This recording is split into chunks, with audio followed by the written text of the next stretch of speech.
जय Shri Ram. Psychology test series class आज 16 है और 16वीं क्लास का जो विषय था वो मैं पहले वाले यानी पिछले 15वीं क्लास में मैंने आपको बताया था कि स्किनर का जो क्रिया प्रसूत सिद्धांत है वो आपको पढ़ के आना है। तो आज उसी टॉपिक पे यानी स्किनर के क्रिया प्रसूत सिद्धांत पे आज के इस क्लास के 20 क्वेश्चन रहेंगे। और मैं आपको बता दूं कि इस 20 क्वेश्चन की जो आंसर की है वो 20 क्वेश्चन के लास्ट में यानी इस वीडियो के लास्ट में रहेगी। तो पहले आप निकाल लीजिए अपने कॉपी पेन और आपको एक एक क्वेश्चन को पढ़ के और उस क्वेश्चन को क्वेश्चन मार्क करके उसके आगे ऑप्शन का चुनाव करना है। यानी आपको कौन सा सही लगता है वो इस प्रकार क्वेश्चन लिख के उसके बाद आगे ऑप्शन लिखते जाएं और ऐसे करके अपने 20 क्वेश्चन की जो आंसर की हमारे सामने आएगी तो उस आंसर की को वीडियो के लास्ट में जो इस टेस्ट की जो आंसर किया उसके साथ अपने मिलाएंगे कि आपने कितने क्वेश्चन सही किए। तो आप वीडियो को स्किप न करें और एक एक क्वेश्चन को पढ़िए और पढ़ के आपको ऑप्शन का चुनाव करना है। तो कॉपी पेन लेकर आप तैयार हो गए होंगे। चलते हैं पहले वाले क्वेश्चन आज के टेस्ट के पहले वाले क्वेश्चन पे। क्वेश्चन नंबर 1, स्किनर का क्रिया प्रसूत सिद्धांत किस मनोवैज्ञानिक से संबंधित है। यानी स्किनर का जो क्रिया प्रसूत सिद्धांत है वो किस मनोवैज्ञानिक से संबंधित है ये अपने को बताना है। Option A Pavlov, option B Skinner, option C Thorndike और ऑप्शन डी वॉटसन। यानी यहाँ आपको सही क्वेश्चन का चुनाव अपने को सही ऑप्शन का चुनाव अपने को यहाँ पे करना है। क्वेश्चन नंबर 2, स्किनर ने अपने प्रयोग किस जीव पर अधिक किए थे। यानी स्किनर ने जो प्रयोग किए वो किस जीव पर अधिक किए थे उसका नाम आपको बताना है। बिल्ली पे, ऑप्शन बी बंदर पे, ऑप्शन सी चूहा पे, ऑप्शन डी कुत्ता पे। तो इसमें जो जिस पे सबसे अधिक प्रयोग किए हैं उसी का आपको चुनाव करना है। क्वेश्चन नंबर 3, स्किनर का प्रयोगशाला उपकरण किस नाम से प्रसिद्ध है। यानी स्किनर का जो प्रयोगशाला उपकरण था वो किस नाम से प्रसिद्ध है ये अपने को बताना है। Option A maze, option B पिंजरा, option C Skinner box, option D भूल भुलैया। तो इनमें से जो सही है वो ऑप्शन आप लिख लीजिए। क्वेश्चन नंबर 4, स्किनर के अनुसार अधिगम किस पर आधारित है। यानी स्किनर के अनुसार अधिगम किस पर आधारित है। ऑप्शन ए अनुकरण, ऑप्शन बी अनुबंधन, ऑप्शन सी प्रतिक्रिया और परिणाम, ऑप्शन डी संज्ञान। तो इनमें से जो सही है उसका आप चुनाव कर लेना है। क्वेश्चन नंबर 5, क्रिया प्रसूत अनुबंधन में अधिगम किस प्रकार होता है।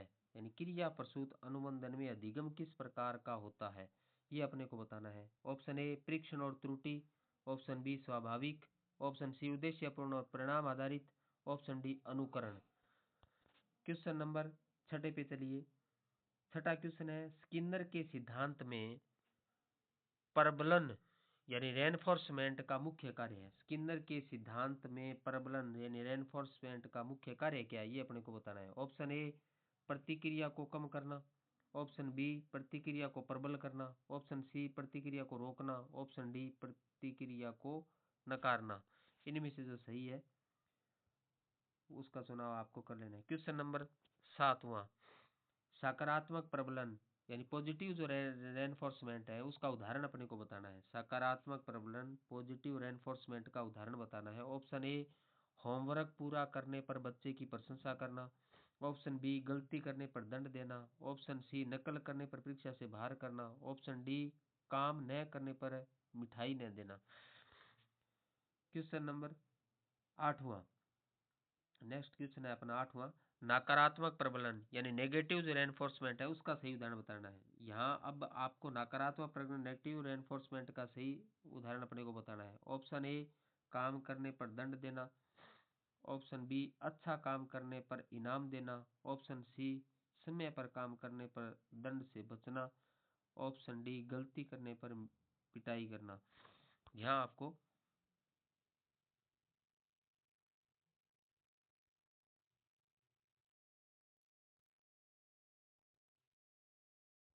क्वेश्चन नंबर 9, स्किनर के सिद्धांत में शेपिंग का अर्थ है। यानी स्किनर के सिद्धांत में शेपिंग का अर्थ अपने को बताना है। ऑप्शन ए बच्चे को आकार देना, ऑप्शन बी क्रमशः सही प्रतिक्रिया की ओर मार्गदर्शन करना, ऑप्शन सी गलतियों पर दंड देना, ऑप्शन डी किसी कार्य की नकल करना। तो यहाँ आपको शेपिंग से संबंधित है, कौन सा ऑप्शन सही है उसका चुनाव अपने को करना है। क्वेश्चन नंबर 10वां, स्किनर का सिद्धांत मुख्यतः किस पर बल देता है, यानी स्किनर का सिद्धांत मुख्यतः बल किस पे देता है। ऑप्शन ए संज्ञानात्मक प्रक्रियाएं, ऑप्शन बी आंतरिक प्रेरणा, ऑप्शन सी बाहरी व्यवहार और परिणाम, ऑप्शन डी जैविक संरचना। इनमें से जो सही है उसका चुनाव अपने को कर लेना है। क्वेश्चन नंबर 11, स्किनर बॉक्स प्रयोग में चूहे ने किस प्रकार से भोजन प्राप्त किया है। स्किनर बॉक्स प्रयोग में चूहे ने किस प्रकार से भोजन प्राप्त किया ये बताना है। ऑप्शन ए घंटी बजाकर, ऑप्शन बी लीवर दबाकर, ऑप्शन सी रोशनी जलाकर, ऑप्शन डी तार काटकर। क्वेश्चन नंबर 12, सुदृढ़ीकरण अनुसूची, यानी सुदृढ़ीकरण अनुसूची शेड्यूल ऑफ रेनफोर्समेंट का संबंध है। ऑप्शन ए सजा देने से, ऑप्शन बी प्रतिक्रिया के समय और आवृत्ति से, ऑप्शन सी अनुकरण से, ऑप्शन डी समृद्धि से। इसके बाद क्वेश्चन नंबर 13, निरंतर प्रबलन यानी कंटिन्यूस रेनफोर्समेंट का अर्थ है। निरंतर प्रबलन कंटिन्यू रेनफोर्समेंट का अर्थ अपने को बताना है। ऑप्शन ए हर प्रतिक्रिया के बाद प्रबलन देना, ऑप्शन बी कभी कभी प्रबलन देना, ऑप्शन सी बिल्कुल प्रबलन न देना, ऑप्शन डी केवल दंड देना। क्वेश्चन नंबर 14, आंशिक प्रबलन यानी पार्शियल रेनफोर्समेंट किससे संबंधित है। ऑप्शन ए सभी प्रतिक्रियाओं को प्रबल करना, ऑप्शन बी केवल कुछ प्रतिक्रियाओं को प्रबल करना, ऑप्शन सी दंड का प्रयोग करना, ऑप्शन डी सभी प्रतिक्रियाओं को नकारना। यहाँ आपने सही है उसका अपने को चुनाव करना है। क्वेश्चन नंबर 15, विलुप्त एक्सटेंशन का अर्थ है। ऑप्शन ए प्रबलन बढ़ाना, ऑप्शन बी प्रबलन घटाना, ऑप्शन सी प्रतिक्रिया को समाप्त करना, ऑप्शन डी प्रतिक्रिया को प्रबल करना। तो यहाँ सही है उसका चुनाव अपने को करना है। क्वेश्चन नंबर 16, स्किनर का सिद्धांत शिक्षण में किस विधि को विशेष रूप से प्रोत्साहित करता है। स्किनर का सिद्धांत शिक्षण में किस विधि को विशेष रूप से प्रोत्साहित करता है। ऑप्शन ए समृद्धि आधारित शिक्षण, ऑप्शन बी दंड आधारित शिक्षण, ऑप्शन सी कार्यक्रमित शिक्षण यानी प्रोग्रामिंग इंस्ट्रक्शन, ऑप्शन डी मौखिक शिक्षा। इनमें से अपने को सही है उसका चुनाव अपने को कर लेना है। क्वेश्चन नंबर 17, स्किनर के अनुसार शिक्षा का मुख्य उद्देश्य होना चाहिए। स्किनर के अनुसार शिक्षा का उद्देश्य क्या होना चाहिए। बुद्धि का विकास, बी आदतों का निर्माण, सी वांछित व्यवहार का विकास और डी नैतिकता का विकास। क्वेश्चन नंबर 18, टोकन इकोनॉमी तकनीक किससे संबंधित है, यानी टोकन इकोनॉमी तकनीक किससे संबंधित है ये अपने को बताना है। ऑप्शन ए स्किनर का प्रबलन सिद्धांत, ऑप्शन बी पाउलो का अनुबंधन सिद्धांत, ऑप्शन सी थॉर्नडाइक का प्रयास त्रुटि सिद्धांत, ऑप्शन डी गेस्टाल्ट का अंतर्दृष्टि सिद्धांत। इनमें जो सही है उसका चुनाव अपने को करना है।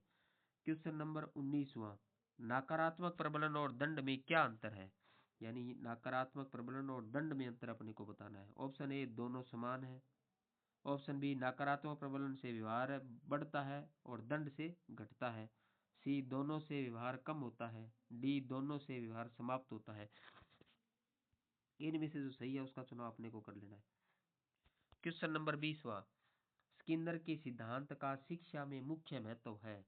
ऑप्शन ए अनुकरण का प्रयोग, ऑप्शन बी कक्षा अनुशासन में सुधार, ऑप्शन सी व्यवहार परिवर्तन और अधिगम को सरल बनाना, डी रटने की प्रवृत्ति बढ़ाना। तो ये आपका 20वां क्वेश्चन था। इस प्रकार आज के टेस्ट सीरीज के 20 क्वेश्चन अपने कंप्लीट होते हैं और अब अपने चलते हैं आंसर की पे, यानी जो आपकी जो आंसर की आई है, जो आपने जो ऑप्शन चुने हैं उसका मिलान इस टेस्ट की आंसर की से अपने को करना है कि आपने इस टेस्ट में कितने क्वेश्चन सही किए हैं। तो अपने चलते हैं आंसर की पे। उत्तर कुंजी, पहले का सही ऑप्शन है बी, दूसरे का सी, तीसरे का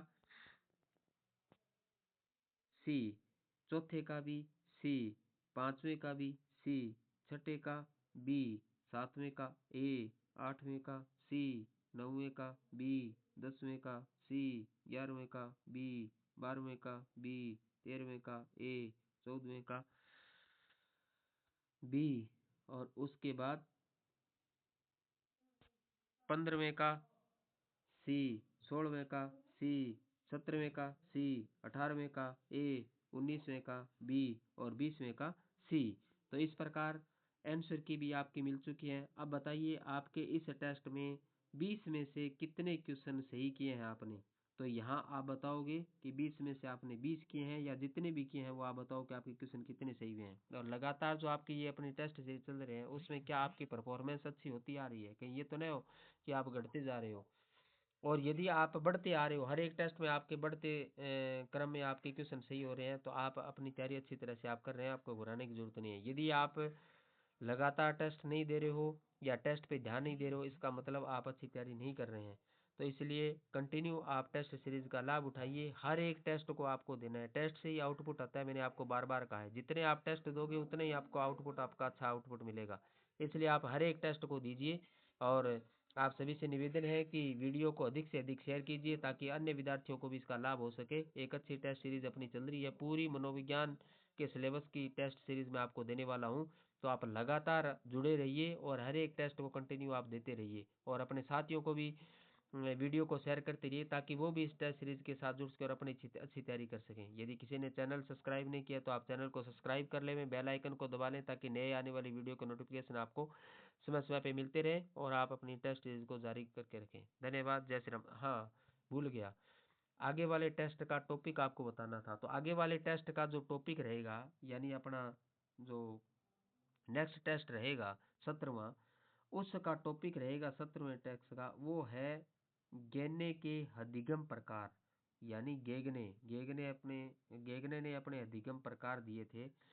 तो गेगने के अधिगम प्रकार रहेंगे, यानी गेगने ने अधिगम के कितने प्रकार दिए थे, तो उन अधिगम के प्रकार पे पूरी पूरी टेस्ट सीरीज बनती है एक 20 क्वेश्चन की। तो अपने आगे वाला जो टेस्ट 17वां जो टेस्ट रहेगी टेस्ट सीरीज, वो गेगने के अधिगम प्रकार पे रहेगी। तो मैंने आपको पहले से ही आगे के टेस्ट का टॉपिक दे दिया है, तो आप इस टॉपिक को अच्छी प्रकार से आप तैयार करके आएँ ताकि आगे वाले 20 क्वेश्चन में से आप अधिक से 20 क्वेश्चन आप सही कर सकें। धन्यवाद। जय श्री राम। मिलते हैं आगे वाली 17वीं टेस्ट सीरीज क्लास में।